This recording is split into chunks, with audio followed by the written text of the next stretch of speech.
जैसा कि आप सभी जानते हो कि राजस्थान माध्यमिक शिक्षा बोर्ड ने भी एनसीईआरटी सिलेबस लागू कर दिया है।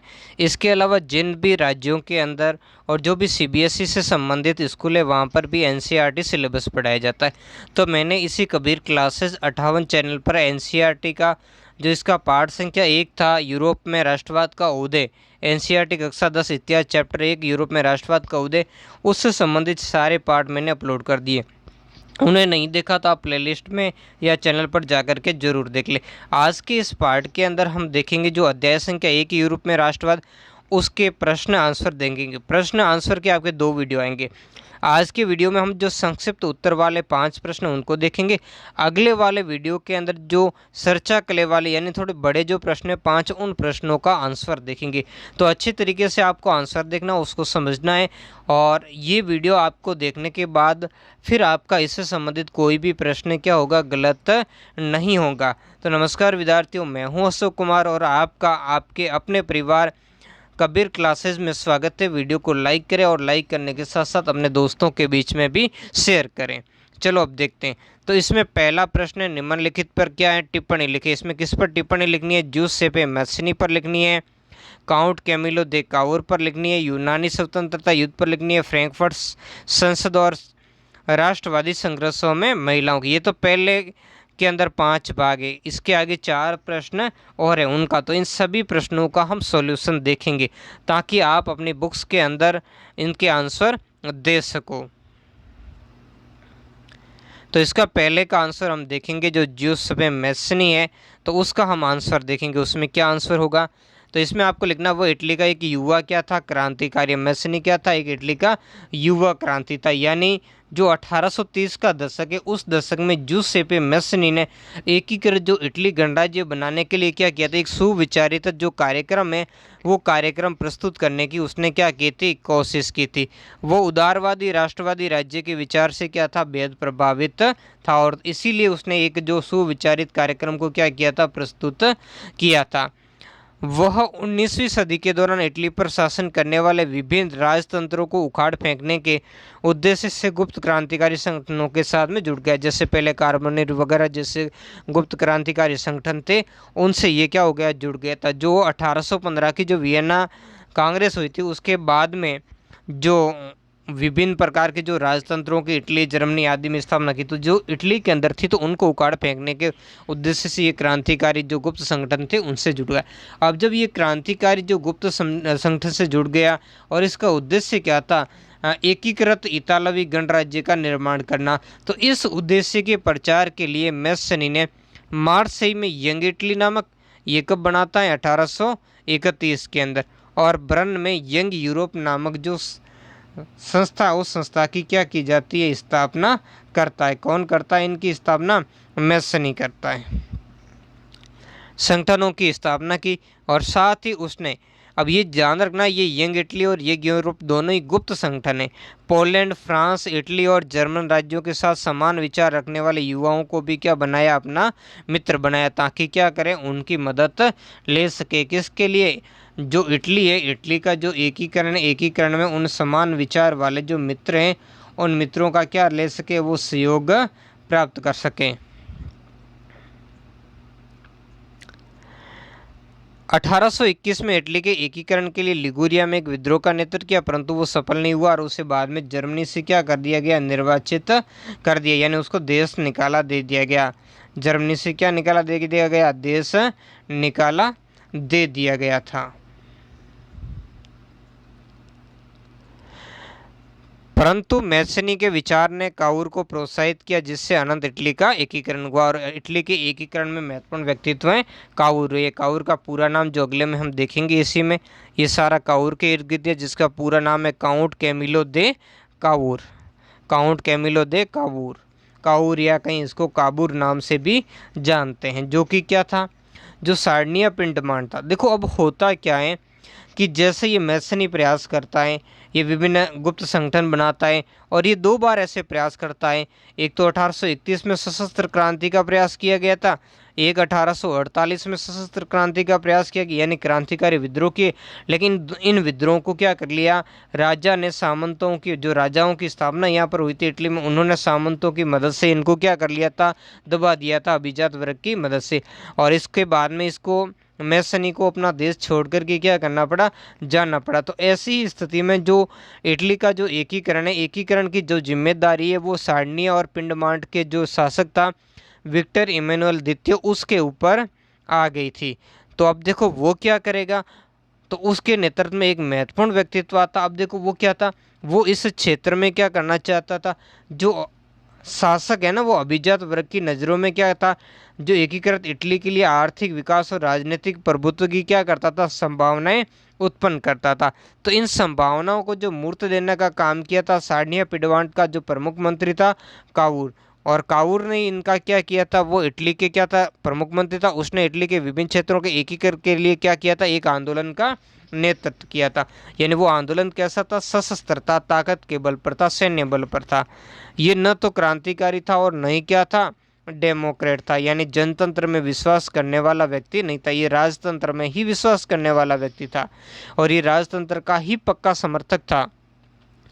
इतालवी जातीय समूह या कह सकते हैं जातीय वर्ग के जो तमाम कौन, अमीर और शिक्षित सदस्यों की तरह वो इतालवी भाषा से बेहतर क्या करता था, फ्रेंच भाषा। यानी जातीय समूह के अनेक धनी व्यक्ति को, धनिक हो या अमीर, और शिक्षित सदस्यों की भांति वो इतालवी की अपेक्षा फ्रेंच यानी फ्रेंच भाषा को अधिक बेहतर ढंग से, और फ्रेंच ही तो क्या था, इनका बड़ा दुश्मन था।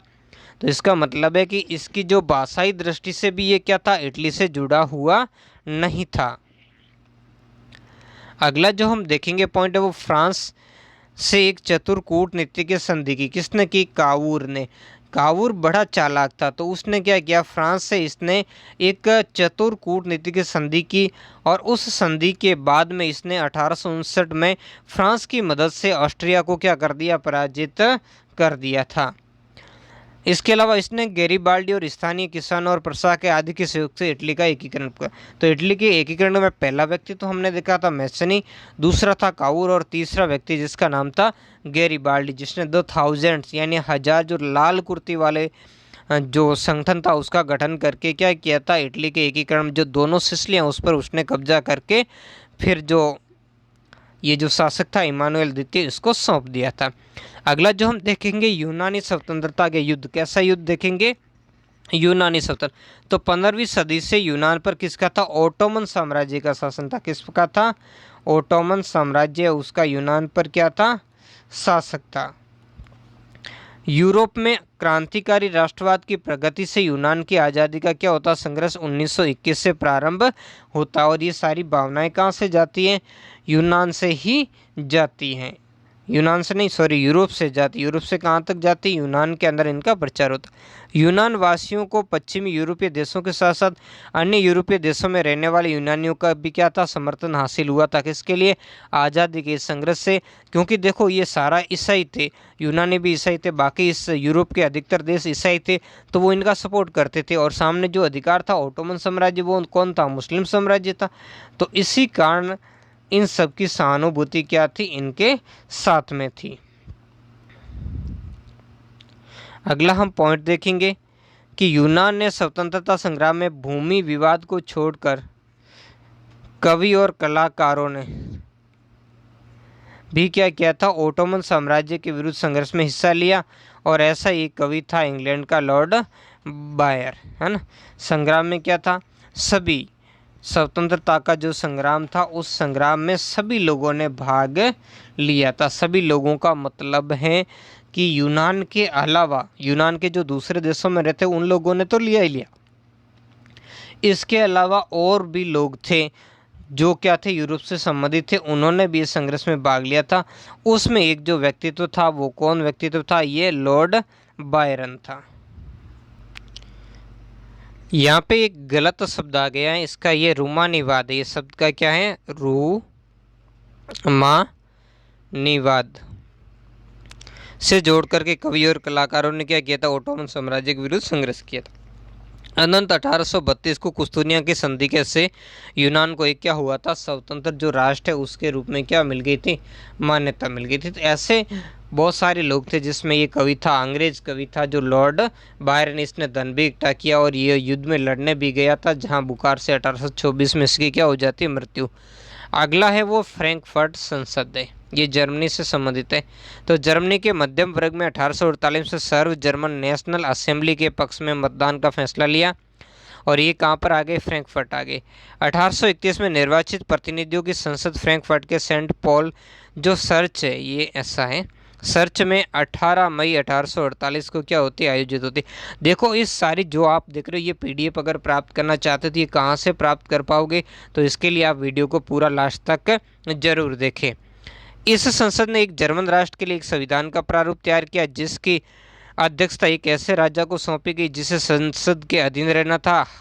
तो ऐसे ही राजा के लिए क्या किया, पर्सा के राजा को कहा कि भाई आप आइए और इसको क्या कीजिए, जो राजा का पद है इस पद को क्या कीजिए, स्वीकार कीजिए। लेकिन जो पर्सा के राजा ने क्या किया, इस पेशकश को स्वीकार नहीं किया, अस्वीकार कर दिया, यहाँ अस्वीकार है, अस्वीकार कर दिया। इससे कुलीन वर्ग और सेना का क्या होता गया, विरोध बढ़ता गया। यानी कुलीन वर्ग और सेना थे उसी का ही पर्सा के राजा ने क्या किया था, साथ दिया था। तो यहाँ पर उन्होंने क्या किया था, क्रांतिकारियों का जो मदद नहीं की थी। इस समय पर्चा का राजा कौन था, फेडरिक जो विल्हेम चतुर्थ था, उसने इस ताज को पहनने से क्या कर दिया, मना कर दिया, और उन राजाओं का साथ दिया जो निर्वाचित सभा के क्या थे, विरोधी थे। जबकि ये 831 सदस्य कैसे थे, निर्वाचित सदस्य थे।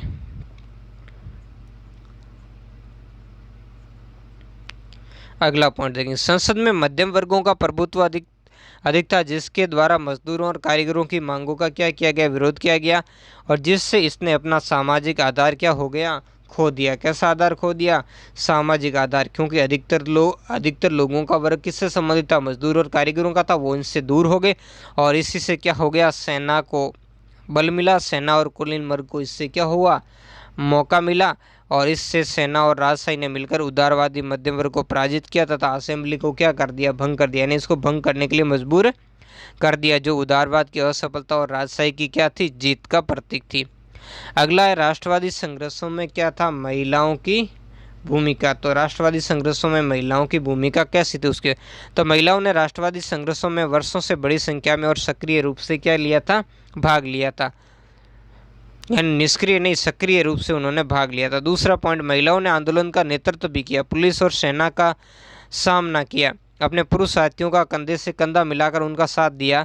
यूरोप के ग्रामीण और शहरी इलाकों में उदारवादी राष्ट्रवाद के विचार का प्रचार करने में भी इन स्त्रियों की महत्वपूर्ण भूमिका थी, और महिलाओं ने तीव्र असंतोष था, जिससे उन्हें राष्ट्रवादी संघर्ष में सक्रिय योगदान के बावजूद भी मताधिकार या राजनीतिक अधिकारों से इन्हें क्या हुआ, जो वंचित रखा गया था। बाद में जाकर इनके लिए बहुत सारे प्रयास करती है, अपने जो राजनीतिक संगठन भी बनाती है, अखबार भी शुरू करती है, राजनीतिक बैठकें भी करती है, प्रदर्शनों का भी आयोजन करती है, लेकिन फिर भी इनको जो मताधिकार का जो अधिकार है या अन्य जो राजनीतिक अधिकार या समानता के अधिकार है या संपत्ति के अधिकार, वो इन्हें प्राप्त नहीं होते।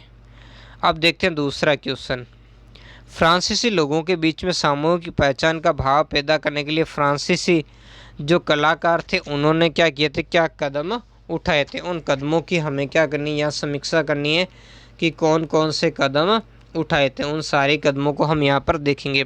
तो हम लिख देंगे, फ्रांसीसी लोगों के बीच में सामूहिक पहचान का भाव पैदा करने के लिए फ्रांसीसी क्रांतिकारियों ने निम्नलिखित कदम, जैसे पहला, उसने पितृभूमि और नागरिक जैसे विचारों पर बल दिया, जिससे एक संविधान के अंदर क्या थे, समान अधिकार प्राप्त थे।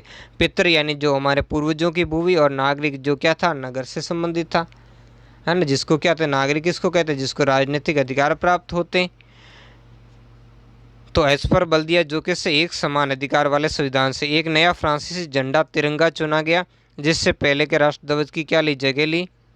इसके अलावा इन्होंने स्टेटस जो जनरल था उसका चुनाव सक्रिय नागरिकों के समूह द्वारा किया जाने लगा। अब मनोनीत नहीं था, सक्रिय नागरिकों समूह द्वारा, और इसका नाम बदलकर भी नेशनल असेंबली यानी राष्ट्रीय महासभा कर दिया, और राष्ट्र के नाम पर कई नई स्तुतियाँ रची गई, है ना, क्या रची गई, जो नई ये स्तुतियाँ उसकी क्या की गई, रचना की गई, और शहीदों का क्या किया गया, गुणगान किया गया। तो ये बहुत बढ़िया तरीके से यहाँ पर लोगों के अंदर जो राष्ट्रवादी भावनाएं हैं उन भावनाओं को क्या किया था, जगाने का यहाँ पर काम किया था। तभी तो क्या होगा, एक जो राष्ट्र है उस राष्ट्र का क्या हो पाएगा, निर्माण हो पाएगा। और यहाँ पर ये क्या है, शपथें ली है ना, शपथें ली है ना, ये गलत आ गया, सब चलेगी, शपथें ली। ये राष्ट्र के नाम पर नई स्तुतियाँ रखी, शपथें ली और शहीदों का क्या किया था, उन्होंने गुणगान किया था। अगला हम देखेंगे 5वां पॉइंट, एक केंद्रीय प्रशासनिक व्यवस्था के अंतर्गत अपने भूभाग में रहने वाले सभी नागरिकों के लिए क्या बनाए, एक समान कानून बनाए। ये सब किसके नाम पर किया गया, राष्ट्र के नाम पर। आंतरिक आयात निर्यात शुल्क समाप्त कर दिया, और क्या हुआ, भार, ये भारत नहीं है, क्या है, भार है। आंतरिक जो आयात निर्यात के शुल्क समाप्त कर दिए और भार और नापने की, भार और यहाँ पर है भार और नापने की एक समान व्यवस्था क्या की गई, लागू की गई। इससे व्यापार में क्या हुई, सहूलियतें प्राप्त हुई। और क्षेत्रीय बोलियों के स्थान पर जो पेरिस की फ्रेंच बोली उसको प्रोत्साहित, यानी क्षेत्रीय बोलियों को तो हतोत्साहित किया गया और जो पेरिस की फ्रेंच बोली थी उसको प्रोत्साहन दिया गया, और जो बाद में आगे चलकर राष्ट्र की क्या बन जाती है, एक साझा भाषा बन जाती है। तो इस तरीके से उन्होंने बाद में ये घोषणा भी की कि फ्रांसीसी राष्ट्र का ये भाग्य और लक्ष्य था कि वो यूरोप के लोगों को निरंकुश शासकों से मुक्त कराएं, या दूसरे शब्दों में कहते हैं फ्रांस यूरोप के अन्य राष्ट्रों को संगठित होने में क्या देगा, मदद देगा। अगला हमारा तीसरा प्रश्न है, मारियाना और जर्मेनिया कौन थे, जिस तरह उन्हें चित्रित किया गया उनका क्या महत्व था। तो पहले हम मारियाना के बारे में देखेंगे। तो मारियाना कौन थे, एक फ्रांसीसी क्रांति के स्वतंत्रता, न्याय, गणतंत्र जैसे विचारों को व्यक्त करने वाला क्या था, ये नारी के रूपक था, क्या था, नारी। जबकि जर्मेनिया क्या था, ये जर्मन राष्ट्र का नारी रूपक था, यह रूपक है, जिसका मुकुट बलूत, यह क्या, बलूच नहीं है, बलूत जो वृक्ष है उसके पत्तों का था, जो कि वीरता का क्या था, प्रतीक था। अब इसका हम महत्व देख लेते हैं। इसे इस प्रकार चित्रित किया गया कि वह राष्ट्र राज्य के विचार को क्या करता हो, प्रदर्शित करते हैं। 18वीं और 19वीं सदी में कलाकारों ने राष्ट्र का मानवीकरण किया और एक देश को कुछ यूँ चित्रित किया जैसे वह कोई क्या हो, व्यक्ति हो, और व्यक्ति ही किस रूप में दिया गया, ये नारी रूपक के रूप में दिया गया। राष्ट्र को व्यक्ति का जामा पहचानते हुए नारी रूप को चुना, जो राष्ट्र के अमूर्त विचारों को क्या करता था, जो मूर्त रूप करता था, उसको प्रदान करने का क्या करता था, कार्य करता था। क्या करता था, मूर्त रूप प्रदान करने का क्या करता था, कार्य करता था। कौन करता था, जो ये नारी रूपक है। तो इनके बारे में अच्छी तरीके से देखना था, पूरा इस पार्ट का पूरा अच्छी तरीके से जो सॉल्यूशन है वो अपलोड है, चैनल पर चले जाइए, इसके लिए अलग से प्लेलिस्ट भी बनी हुई है, उस प्लेलिस्ट में जाकर के ये इसके बारे में अच्छी तरीके से जान लीजिए कि आखिर ये नारी रूपक वगैरह क्या है और इन रूपकों का क्या महत्व है। तो इन सब बातों को अच्छी तरीके से आप क्या कर लीजिए, जान लीजिए।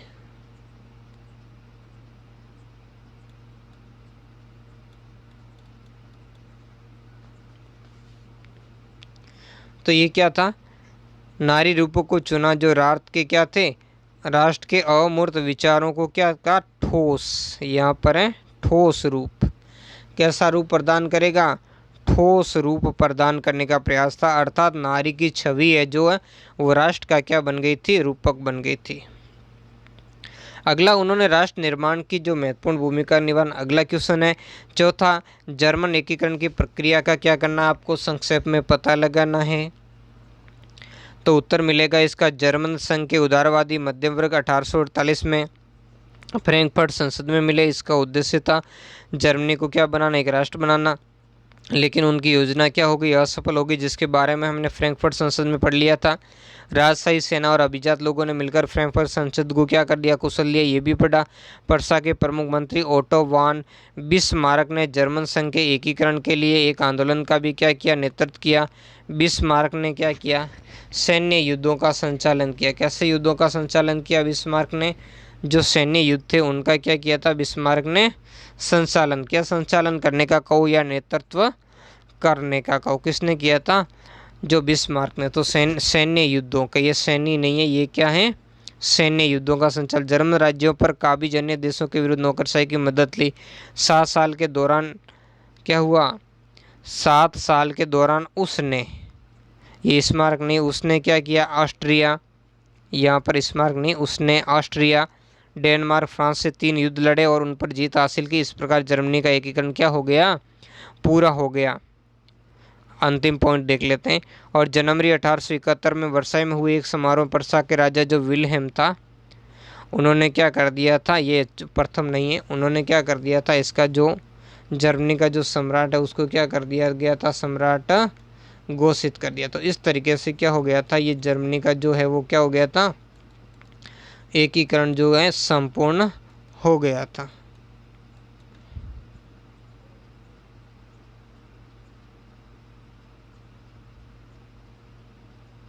अगला जो क्वेश्चन संख्या है 5, अपने शासन वाले क्षेत्रों में शासन व्यवस्था को ज़्यादा कुशल बनाने के लिए नेपोलियन ने क्या बदलाव किया, तो लिखना है अपने शासन वाले क्षेत्रों में शासन व्यवस्था को कुछ ज़्यादा कुशल बनाने नेपोलियन निम्न बदलाव। पहला, उसने प्रशासनिक तंत्र को अधिक तर्कसंगत और कुशल बनाया, पहले से अच्छा बनाया। इसके अलावा नेपोलियन 1804 में नागरिक संहिता, जिसे नेपोलियन संहिता या नेपोलियन कोड के नाम से जाना जाता है, बनाई, जिसने जन्म पर आधारित जो विशेषाधिकार थे जो सामंतों के थे वो समाप्त कर दिए। इसके अलावा नेपोलियन कानून के समक्ष बराबरी और संपत्ति के अधिकार को सुरक्षित बनाया, हालांकि वो महिलाओं के लिए नहीं थे। नेपोलियन ने प्रशासनिक जो विभाजनों को सरल बनाया, विभागनीय विभाजनों को सरल बनाया। सामंती व्यवस्था को खत्म किया। किसानों को भूदासत और जमींदारी शुल्क से क्या दिलवाई, मुक्ति दिलवाई। शहरों में भी कारीगरों के श्रेणी संघों के नियंत्रण को हटा दिया, ताकि क्या हुआ, उद्योगपतियों को इससे फायदा पहुंचाया जाए। यातायात और संचार व्यवस्था को सुधारा। किसानों, कारीगरों, मजदूरों, नए उद्योगपतियों को नई नई क्या मिली, आज़ादी सकी। ये सारे के सारे नेपोलियन के समय बदलाव हुए थे। तो आज के वीडियो में इतना ही, मिलते हैं नेक्स्ट वीडियो में एक नए टॉपिक के साथ। ये वीडियो कैसा लगा कमेंट करके ज़रूर बताएं, और इसकी अगर आप PDF प्राप्त करना चाहते हो तो आपको गूगल में या किसी भी ब्राउज़र में आपको कबीर क्लासेस 58, चाहे हिंदी या इंग्लिश किसी में टाइप कर सर्च करके फिर मेरे ब्लॉग पर पहुँचे, और वहाँ से इसको आप PDF भी क्या कर पाओगे, डाउनलोड कर पाओगे। वहाँ NCERT की बुक्स वगैरह और आपके लिए बहुत ही अच्छी तरीके से ज्ञानवर्धक स्टडी मटेरियल भी वहाँ डाला हुआ है, जिनका आप अपने अध्ययन में क्या उठा सकते हो, फ़ायदा या लुत्फ़ उठा सकते हो। तो वीडियो को एक बार फिर से लाइक, कमेंट, शेयर कर दें। चैनल पर पहली बार आए तो चैनल को सब्सक्राइब करें, और ऐसे ही वीडियो को प्राप्त करने के लिए बेल आइकन बटन ज़रूर दबाएँ। धन्यवाद। आज के इस वीडियो के अंदर हम देखेंगे NCERT कक्षा 10 अध्याय 1 यूरोप में राष्ट्रवाद का उदय विषय इतिहास के अंदर जो अभ्यास के लिए पुस्तक के पीछे प्रश्न दिए गए, उन प्रश्नों को सॉल्यूशन करेंगे। इन प्रश्नों और आंसर का पहला पार्ट, जिसमें जो प्रश्न 5 प्रश्न थे जिसके संक्षेप में आंसर देने थे, वो अपलोड कर दिया है। आज वाले इस पार्ट में हम चर्चा करे वाले 5 प्रश्न इसके हैं, और इसके अलावा एक प्रश्न आपके जो परियोजना कार्य का है उस पार्ट को हम देखेंगे और बिल्कुल अच्छी तरीके से समझेंगे। तो इसका पहला प्रश्न क्या है, उदारवादियों की 1848 की क्रांति का क्या अर्थ लगाया जाता है। उदारवादियों ने किन राजनीतिक, सामाजिक एवं आर्थिक विचारों को बढ़ावा दिया था। तो इनमें हम देखेंगे उत्तर। तो उदारवादियों की 1848 की क्रांति का अर्थ लगाया जाता है कि वह स्वतंत्र राष्ट्र राज्य की स्थापना करना चाहते। वे क्या करना चाहते थे, स्वतंत्र राष्ट्र राज्य की स्थापना करना चाहते थे, जहाँ क्रांति की स्वतंत्रता और सभी लोगों के लिए समान कानून और स्वतंत्रता हो। उदारवादियों ने जिन राजनीतिक, सामाजिक और आर्थिक विचारों को बढ़ावा दिया वे निम्नलिखित। तो यहाँ हमने पॉइंट बना करके उनको व्यवस्थित रूप से क्या किया है, लिख दिया है। इसमें हम पहला विचार पढ़ेंगे। तीनों विचारों के बारे में हमें पूछा गया है, तो पहला विचार लेंगे राजनीतिक विचार। तो बुक में भी ऐसे आप अलग पेन से या ब्लैक पेन से लिख करके अच्छी तरीके से आंसर दीजिए। राजतंत्र का अंत करके गणतंत्र की स्थापना की गई। दूसरा, सार्वजनिक मताधिकार के आधार पर निर्मित जन प्रतिनिधि संस्थाओं के निर्माण के प्रयास हुए।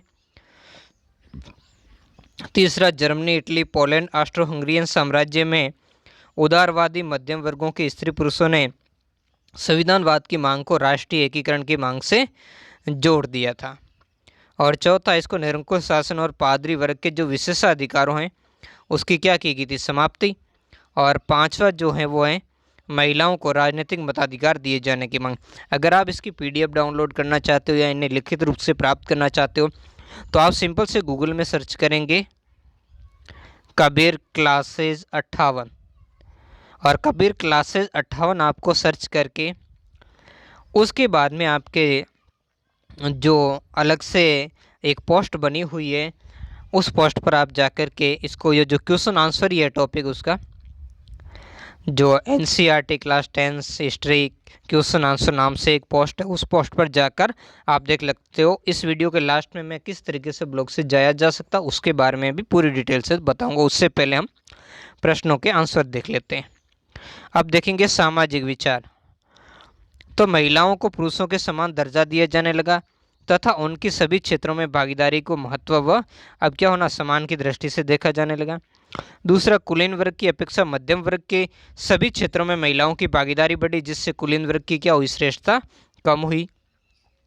इसमें तीसरा आप लिखोगे, किसी राज्य के सभी नागरिकों को सामाजिक समानता प्रदान करना उदारवादियों की क्या थी, महत्वपूर्ण प्राथमिकता थी। ये तो हो गए उनके सामाजिक विचार। और आर्थिक विचार में हम देखेंगे, उदारवादी बाजारों की मुक्ति के क्या थे, पक्षधर थे। बाजारों पर किसी प्रकार की वो रोक टोक के पक्षधर नहीं थे। वे चीज़ों व पूंजी के आवागमन पर राज्यों द्वारा लगाए गए नियंत्रण को भी खत्म करना चाहते थे, क्योंकि अधिकतर जो लोग थे वो इन्हीं से ही संबंधित थे। आज वो उद्योगपति थे, यानी मध्यम वर्ग के थे अधिकतर। भूदास था और जो बदुआ मजदूरी, उसका अंत किया इन मजदूरों और कारीगरों ने अपनी मांगों के लिए प्रदर्शन व आंदोलन का मार्ग अपनाया। तो ये था इसका आंसर। इस तरीके से आपको इस प्रश्न का आंसर लिखना था। अब दूसरा प्रश्न है, यूरोप में राष्ट्रवाद के विकास में संस्कृति के योगदान को दर्शाने के आपको 3 उदाहरण देने। तो आपको यहाँ लिखना, राष्ट्रवाद के विकास में नवीन परिस्थितियों जैसे युद्ध, क्षेत्रीय विस्तार, शिक्षा आदि का जितना योगदान रहा उतना ही योगदान किसका रहा, संस्कृति का। राष्ट्रवाद के विकास में सांस्कृतिक जुड़ाव को यहाँ पर क्या नाम दिया गया, एक नया नाम दिया गया जिसका नाम है रूमानीवाद। इसके 3 उदाहरण। पहला हम लिखेंगे लोक संस्कृति। तो जर्मन दार्शनिक योहाना गॉटफ्रीड हर्डर ने दावा किया कि रोमानी जर्मन संस्कृति उसके आम लोगों में क्या है, नीति। उसने लोक संगीत, लोक काव्य, लोक नृत्यों के माध्यम से जर्मन राष्ट्र की भावना को प्रचारित किया। दूसरा हम पॉइंट लेंगे भाषा। तो पोलैंड में राष्ट्रवाद के विकास में भाषा ने एक महत्वपूर्ण भूमिका अदा की। पोलैंड के रूस के कब्जे वाले हिस्से में पोलिश भाषा क्या थी, प्रतिबंधित थी। तो यहाँ भाषा के रूप में तब क्या किया, जब पादरियों ने रूसी बोलने से इनकार किया तो उन्हें सजा किसने, रूस ने सजा दी। उन्हें कहाँ पर, साइबेरिया वाले क्षेत्र में भेजा, लेकिन फिर भी यहाँ रुकी नहीं उनकी। इस प्रकार पोलिश भाषा क्या रूसी प्रभुत्व के विरुद्ध संघर्ष के प्रतीक के रूप में देखी जाने लगी। पाठ के सारे वीडियो अपलोड है, प्लेलिस्ट में जाकर देख लीजिए। उस प्लेलिस्ट का मैं जो लिंक है आई बटन में दे दूंगा। इस वीडियो के आई बटन पर आप क्लिक करते उसके सीधा इस प्लेलिस्ट पर चले जाओगे, जिस पे आपके कक्षा 10 जो इतिहास के संपूर्ण वीडियो अपलोड है। अगला तीसरा पॉइंट है संगीत। तो कैरोल किसकी, एक पोलिश नागरिक ने राष्ट्रीय संघर्ष का अपने ओपेरा और संगीत में गुणगान किया, और पोलेनेस और माजूरका जैसे लोक नृत्यों को राष्ट्रीय प्रतीकों में इसने क्या कर दिया, बदल दिया। अगला है क्वेश्चन संख्या 3 लिखा कि नहीं, 2 देशों पर ध्यान केंद्रित करते हुए बताइए कि 19वीं सदी में राष्ट्र किस प्रकार विकसित हुए। तो हम यहाँ इसी के बारे में जानेंगे। लिखेंगे कि 19वीं शताब्दी में लगभग पूरे यूरोप में राष्ट्रीयता का विकास हुआ, जिस कारण राष्ट्र राज्यों का उदय हुआ। उनमें बेल्जियम और पोलैंड भी क्या थे, असीर। कोई भी आप ले सकते हो, मैंने 2 राज्य लिए, एक तो बेल्जियम और एक पोलैंड। वियना कांग्रेस द्वारा बेल्जियम और पोलैंड को मनमाने तरीके से अन्य देशों के साथ जोड़ दिया। मैंने क्यों लिया, इसका मैंने यह कारण लिखा, जिनका आधार यूरोपीय सरकारों की रूढ़िवादी विचारधारा थी। राज्य और समाज की स्थापित जो पारंपरिक संस्थाएं जैसे राजतंत्र, सच, सामाजिक ऊंच नीच, संपत्ति, परिवार, ये बने रहने चाहिए, यही रूढ़िवादी विचारधारा थी जो वियना कांग्रेस के बाद इस क्षेत्र में आई थी। मेटरनिक इसका जो मुख्य लीडर था, इसका बेल्जियम और पोलैंड ने विरोध किया। कैसे विरोध किया वो हम पूरा डिटेल से देखेंगे। तो पहले हम बेल्जियम ले लेते हैं। तो वियना कांग्रेस द्वारा बेल्जियम को हॉलैंड के साथ मिला दिया गया, परंतु दोनों देशों में ईसाई धर्म के कट्टर विरोधी अनुयायी रहते थे। जहां बेल्जियम में कैथोलिक, वहाँ पोलैंड में कैसे थे, प्रोटेस्टेंट लोग थे। और पोलैंड का जो शासक है भी क्या था, पोलैंड वासियों को क्या करता था, बेल्जियम वासियों से श्रेष्ठ। तो इससे भी दोनों में आपस टकराव। अतः रिश्ते को बनाए रखने के लिए उसने सभी स्कूलों में प्रोटेस्ट की शिक्षा देने की राजआज्ञा जारी की। अब राज्य भी एक धर्म को संरक्षण देने लग गया, तो स्वाभाविक सी बात है जहाँ अधिक धर्म को मानने वाले लोग रहते तो उनमें टकराव होगा। वैसा ही हुआ, जिनका बेल्जियम वासियों ने कड़ा विरोध किया, और इसमें इंग्लैंड ने भी उनका क्या दिया साथ, जिस कारण पोलैंड को बेल्जियम को 1830 में क्या करना पड़ा, स्वतंत्र यानी आज़ाद करना पड़ा। और बाद में यहाँ पर इंग्लैंड जैसे संवैधानिक व्यवस्था कायम हुई। अब पोलैंड का देख लेते, वहाँ क्या हुआ था। ये भी वियना संधि से जुड़ा हुआ। वियना कांग्रेस द्वारा पोलैंड को 2 भागों में बांटा गया। इसका बड़ा भाग रूस को इनाम के तौर पर दे दिया गया, परंतु जब वहाँ के लोगों ने राष्ट्रीय भावना का विकास हुआ तो 1848 में पोलैंड में वारसा में क्रांति प्रारंभ हुई और इससे रूसी सेना ने क्या कर दिया, इसे रूसी सेना ने कठोरता से दबा दिया। परंतु राष्ट्रवादियों ने हार नहीं मानी, दोबारा विद्रोह किया, उनमें सफलता मिली और रूस की क्या हुई, पराजय हुई थी। इधर अगला चौथा प्रश्न है, ब्रिटेन में राष्ट्रवाद का विकास शेष यूरोप की तुलना में किस प्रकार भिन्न था, मतलब अलग से कैसे अलग था। तो बाकी देशों से अलग था, बाकी देशों में तो क्या था, वो अहिंसक संघर्ष वगैरह हुए थे, वैसा यहाँ नहीं था। ब्रिटेन में राष्ट्रवाद का इतिहास यूरोप की तुलना में निम्न प्रकार से भिन्न था। पहला, यूरोप में राष्ट्रवाद शक्तिशाली क्रांति, युद्ध और सैन्य अभियानों के फलस्वरूप विकसित हुआ था, लेकिन ब्रिटेन में राष्ट्रवाद के लिए कोई युद्ध नहीं लड़ा गया। आंग्ल राष्ट्र ने अपनी धन दौलत, अहमियत, सत्ता के बल पर अन्य द्वीप समूह के राष्ट्र जैसे वेल्स था, स्कॉट और आयरिश पर अपना प्रभाव क्या कर लिया, स्थापित करना प्रारंभ किया। इसके लिए युद्ध का सहारा इसने नहीं लिया। दूसरा पॉइंट है, 1688 ईस्वी में एक लंबे संघर्ष के माध्यम से राजतंत्र की समझ शक्ति आंग्ल संसद के अधीन आ गई और एक राष्ट्र का निर्माण किया गया जिसका केंद्र कौन था, इंग्लैंड था। अगला देखेंगे, इंग्लैंड और स्कॉटलैंड के बीच में एक्ट ऑफ यूनियन 1707 ईस्वी में हुआ, जिसके द्वारा United kingdom of great Britain का क्या किया गया, गठन किया गया और इसी माध्यम से स्कॉटलैंड पर इंग्लैंड का भी क्या हो गया, प्रभुत्व स्थापित हो गया था।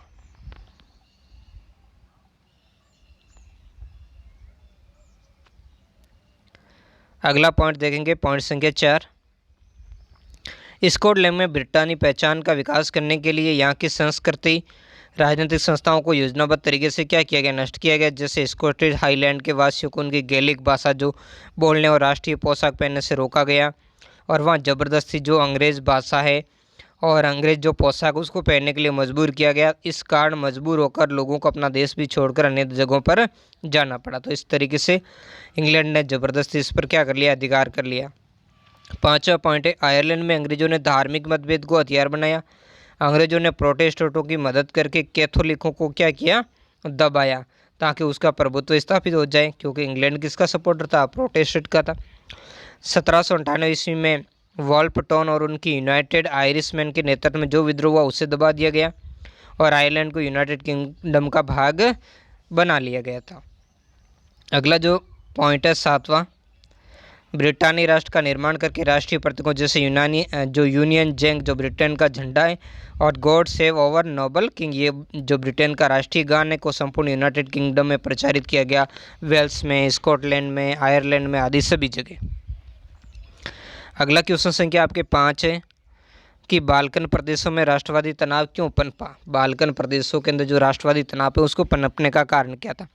तो हम देखें कि निम्न कारणों से बाल्कन प्रदेशों में राष्ट्रवादी तनाव पनपा। पहला हम देख लेते हैं, इसकी थोड़ी एक लाइन देते थे। 1871 ईस्वी के बाद बाल्कन क्षेत्र में राष्ट्रवाद का उदय हुआ। तो पहला, बाल्कन प्रदेशों की अपनी भौगोलिक और जातीय भिन्नता थी, जहाँ अनेक जातीय समूह क्या करते थे, निवास करते थे। दूसरा हम यहाँ देखेंगे, बाल्कन क्षेत्र पर ओटोमन साम्राज्य का अधिपत्य था। ओटोमन कौन सा, ये तुर्की मुस्लिम साम्राज्य था, जबकि इस क्षेत्र में आधुनिक यूनान, Romania, Bulgaria, Albania, Macedonia, Croatia, Bosnia Herzegovina, Slovenia, Serbia, Montenegro आदि देश थे और वहाँ पर ईसाई धर्म के लोग रहते थे। और ईसाई धर्म में भी अधिकतर कौन से थे, स्लाव भाषा बोलने वाले लोग रहते थे और ये सभी तुर्कों से भिन्न थे। तो इसी कारण यहाँ इनके बीच में संघर्ष हुआ और राष्ट्रीयता की भावना विकसित हुई। तीसरा देखेंगे, तुर्कों और इन ईसाइयों पर जातियों के बीच में मतभेदों के कारण यहाँ पर हालात भयंकर हो गए। स्लाव बाल्कन के जातीय समूह भी उदारवादी और राष्ट्रवादी विचारों से प्रभावित होकर व्यक्तिगत राष्ट्र राज्य की क्या करने लग गए, मांग करने लग गए। अगला, वे सभी अपने लिए ज़्यादा से ज़्यादा इलाका, जब वहाँ से ओटोमन साम्राज्य से अलग हो गए तो आपस में जड़ने लग गए थे। इस कारण इन राज्यों में आपसी प्रतिस्पर्धा यानी कंपटीशन और हथियारों की होड़ लगी, जिससे स्थिति को और गंभीर यानी तनाव पैदा कर लिया। पांचवा, यूरोपीय देशों जैसे रूस, जर्मनी, इंग्लैंड, ऑस्ट्रिया, हंगरी ये भी लालची लोग थे, भी इन क्षेत्रों पर अपना नियंत्रण स्थापित करना चाहते ताकि काला सागर से होने वाले व्यापार और व्यापारिक मार्ग पर इनका क्या हो जाए, नियंत्रण स्थापित हो जाए।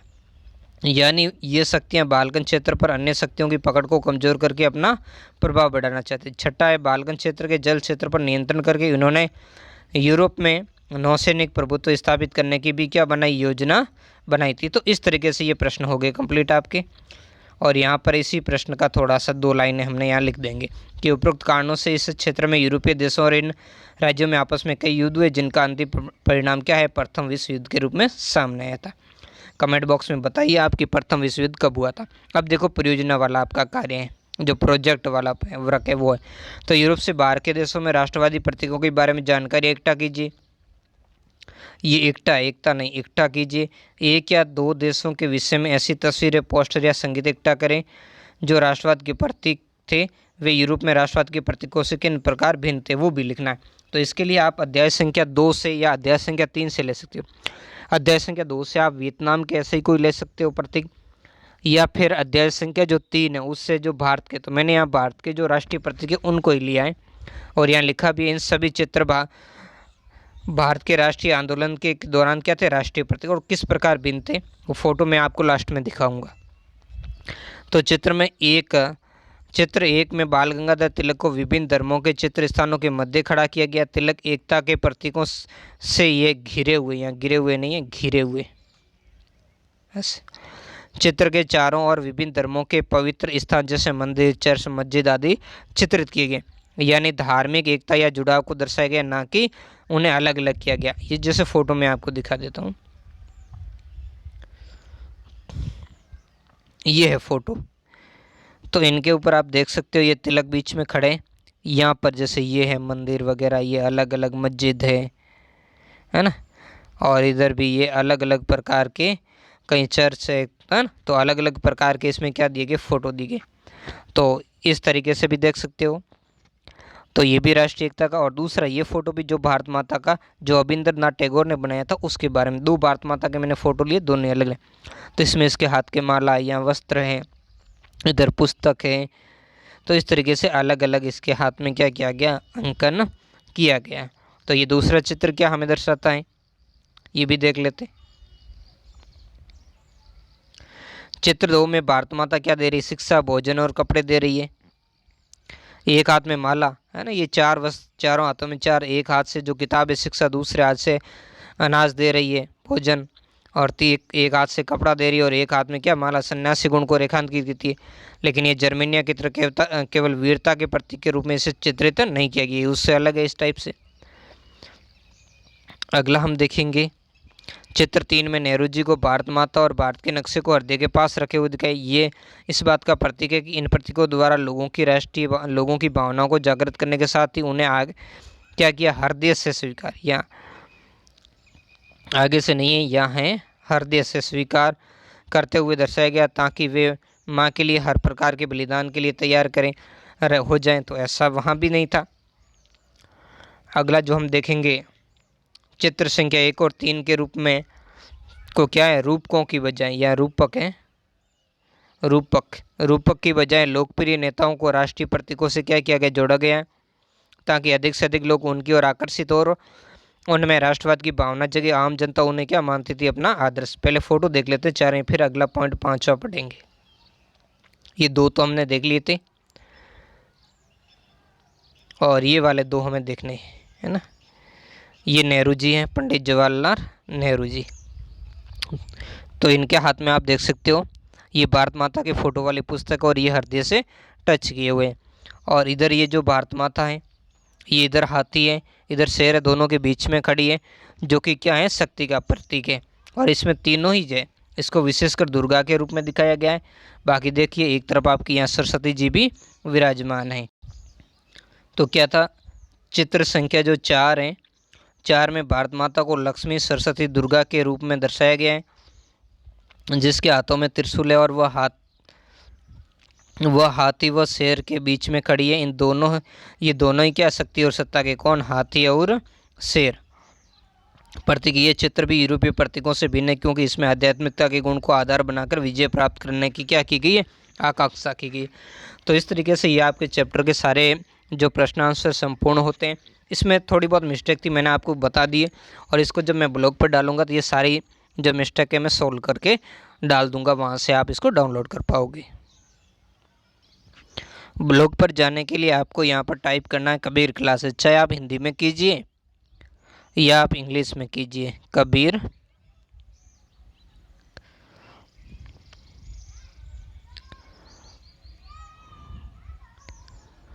क्लासेस 58। या चलो गलत आ गया है थोड़ा सा, इसको दोबारा टाइप कर लेते हैं।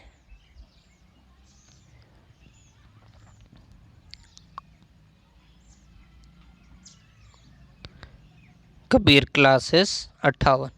फिर इसको हम क्या कर लेते हैं, सर्च कर लेते हैं। थोड़ा नाम क्लासेस में गलत लिखा गया है।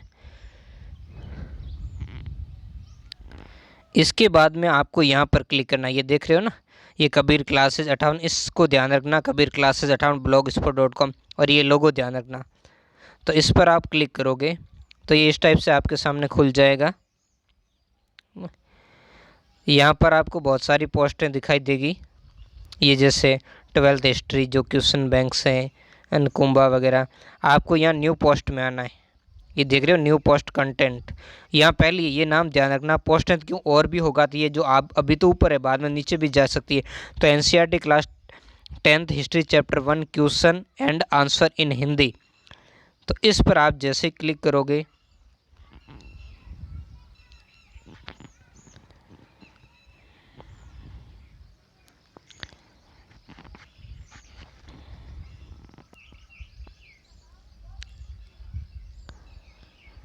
तो आप सिंपल इस ब्लॉग पर पहुंच जाओगे, जो ये ब्लॉग पोस्ट मैंने लिखी है। थोड़ा नेटवर्क की समस्या है, ये धीरे खुल रही है। तो जैसे ही यहाँ पर आप क्लिक हो तो इस तरीके से ये खुल जाएगा। यहाँ आप ये प्रश्न पूरा देख सकोगे, है ना, ये प्रश्न आंसर, है ना। तो यहाँ पर जा कर के आप अपना कार्य जो है इसको कर सकोगे, और यहाँ पर अपने आंसर को समझ सकोगे, उनको अपनी बुक्स में भी क्या कर पाओगे, लिख पाओगे। और यहाँ पर आप क्लिक करके आप जो NCERT की बुक्स है जो मैं पढ़ा रहा हूँ, इस बुक्स को डाउनलोड करना चाहते हो तो भी इस लिंक पर आप क्लिक करें। तो आज की वीडियो में इतना ही, मिलते हैं नेक्स्ट वीडियो में एक नए टॉपिक के साथ। धन्यवाद। ये वीडियो कैसा लगा कमेंट करके ज़रूर बताएं।